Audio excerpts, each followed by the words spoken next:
U sali za promocije Kuće Milanovića u Banja Luci predstavljena je knjiga Ljubav i volim tvoj jezik, književnika i publiciste Velimira Savića. Pored autora, na promociji su govorili i Marija Telebak, koja je recitovala stihove iz knjige, i slikar Jovica Panić, a za muzički dio pobrinuli su se Tanja Savić, Željko Tomašević i Sanja Šeranić. Knjiga Ljubav i volim tvoj jezik donosi izbor Savićeve poezije uz obilje fantastičnih ilustracija koje su radili Jovica Jole Panić i Stanislava Letić, posvećene brojnim ličnostima koje su inspirisale pjesnika na pisanje stihova. Dodatno bogatstvo ovog multimedijalnog dijela jesu digitalni kodovi uz čije se skeniranje mogu slušati prevodi pjesama na 22 svjetska jezika.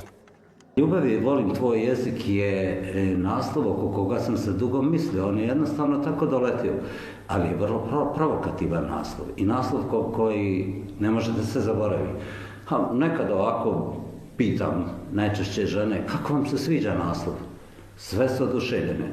Dakle, sve zavisi kako će ko da pročita taj naslov, tu dvosmislenost, trosmislenost. Zapravo poezija je jednostavno taka, uvijek nešto krije. Znate, Milan Kundera je rekao jednu veliku istinu oko toga. On kaže i oko tog naslova, to se može da odnosi tako, znači on je rekao, svi mi erotiku javno osuđujemo, a privatno je priželjkujemo. I mislim da je u tome čar tog naslova. Autor ističe da je banjalučka promocija sjajna prilika da se publika upozna sa jednom od najunikatnijih knjiga na ovim prostorima, ali i da se druže uz stihove i muziku u prijatnoj atmosferi.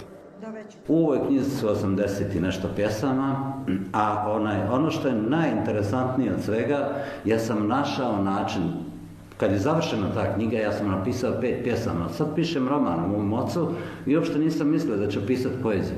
Ali situacija vas jednostavno prisili. Dakle, tih 5 pjesama su ostali kao siročići. Znate šta sam uradio? Jednostavno, snimio sam video sa tih 5 pjesama.